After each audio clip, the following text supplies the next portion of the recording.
बिस्मिल्लाहिर्रहमानिर्रहीम। अस्सलाम वालेकुम दोस्तों।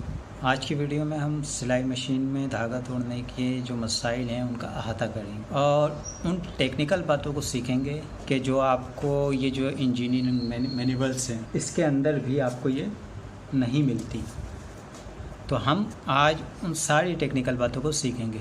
तो चलें आए शुरू करते हैं। तो सबसे पहले हम देख लेते हैं कि किसी भी मशीन के अंदर जो सुई से धागा लेकर टाँका बनने का अमल होता है, वहाँ से हुक के अंदर किन किन जगहों से जो है धागे का गुज़र होता है, ताकि हम उन जगहों को पहचान के अगर कोई टेक्निकल ख़राबी आ जाती है तो हम उस टेक्निकल फॉल्ट को दूर कर सकें। ये देखिए, ये हुक है मशीन का कि जो मशीन में इस तरीके से रोटेट करता है और बाबिन को लगाने का ये तरीका है कि जिस तरीके से ये देखिए, इस रुख पे अगर आप मशीन की बाबिन को लगाएंगे तो मशीन जो है वो आपको परेशान नहीं करेगी। ये हमने डब्बी को जो है इसके अंदर लगा लिया और अब हम इसको जो है इस हुक के अंदर जो है लगा लेते हैं और देखते हैं कि धागा गुज़रने की जो जगहें वो कौन कौन सी होती हैं। तो ये देखिए, ये हमने इसको इसमें लगा लिया और फ़िलहाल अभी एक स्क्रू हम इसको एक स्क्रू से इसको टाइट कर देते हैं और फिर देख लेते हैं कि वो कौन सी जगह हैं जहाँ से धागा गुज़र रहा है। ये एक स्क्रू लगा के हमने इसको रोक लिया है। अब हम देखते हैं कि ये देखिए, ये जब इस पोजीशन पे होती है तो ये जो नीडल है, ये नीडल जो है इसके अंदर दाखिल होती है। जब ये नीडल इसके अंदर दाखिल होती है तो ये जो पीछे वाला टाँका है, धागा है, ये इसके इस तरफ आ जाता है और इसने जो है इस नीडल ने उठना शुरू कर दिया होता है तो हुक घूमना शुरू हो जाता है। तो ये जो खांचा है, ये देखिए, इस खांचे पे नज़र रखिए। ये देखिए, ये देखिए, ये किस तरीके से ये जो है हमारा हुक घूम रहा है और इस तरीके से जब ये हुक घूम कर जो है मुकम्मल दोबारा उसी पोजीशन पे आता है, ये ऊपर की तरफ, तो ये जो हमारा टाँका है, ये देखिए, ये बन चुका है।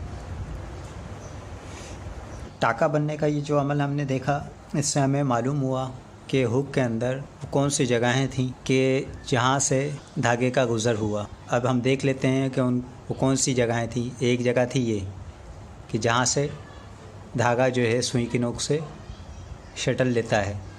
तो ये वो एरिया है कि जिसको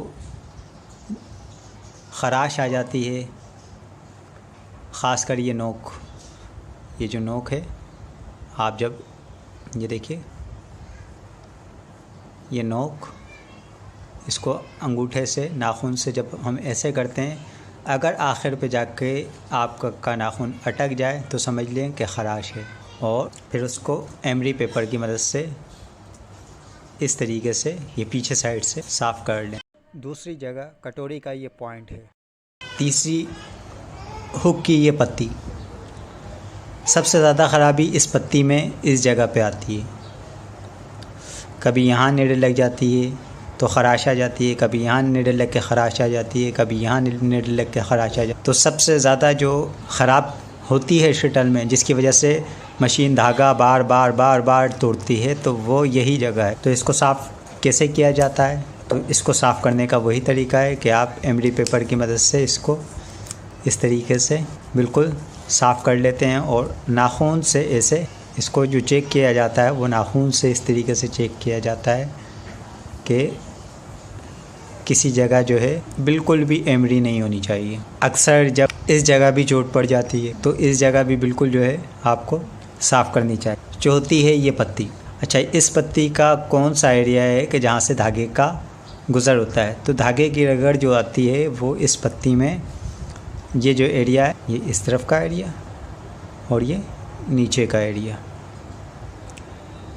ये देखिए, ये गोलाई से लेकर और ये इस तरफ ये धागा इस तरह घूमता है। तो इस पत्ती के अंदर ये एरिया हुआ, इस पत्ती में ये एरिया हुआ, इस कटोरी के अंदर ये वाला पॉइंट है,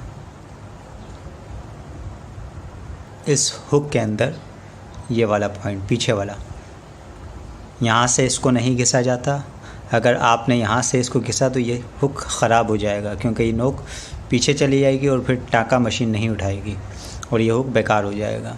तो यहाँ से कभी भी नहीं घिसा जाता है। जो एरिया साफ़ किया जाता है एमरी पेपर से वो ये एरिया है, ये पीछे वाला एरिया। तो दोस्तों, ये वो जगहें थी कि जहाँ से धागा गुज़रता है और यहाँ से धागा गुज़र कर टाँका बनता है।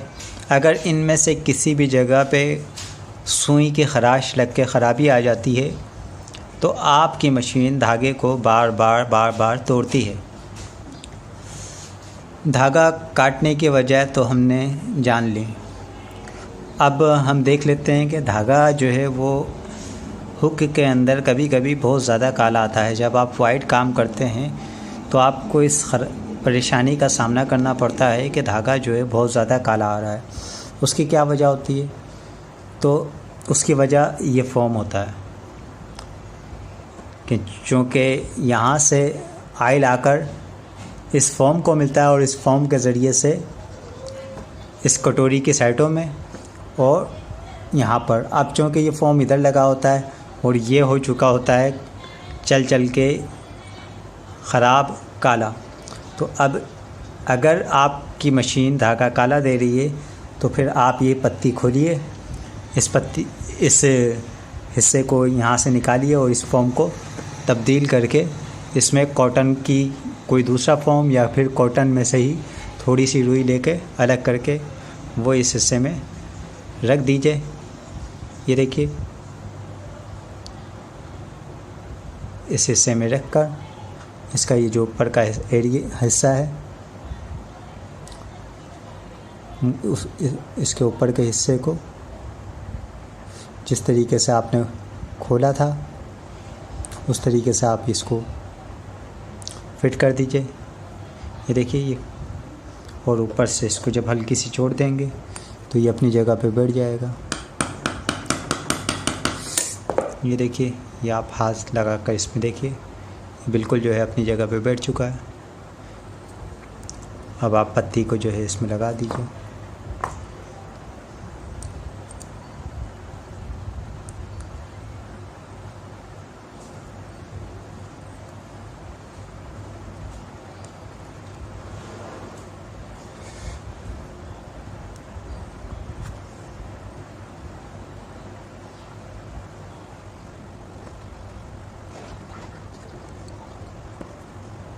तो उम्मीद है कि हुक के अंदर जो धागे के मसाइल हैं, धागा तोड़ने के मसाइल हैं, वो आज हमने समझ लिए हैं। तो इंशाअल्लाह अगली वीडियो में फिर मिल जाएंगे। अल्लाह हाफ़िज़, अस्सलाम वालेकुम।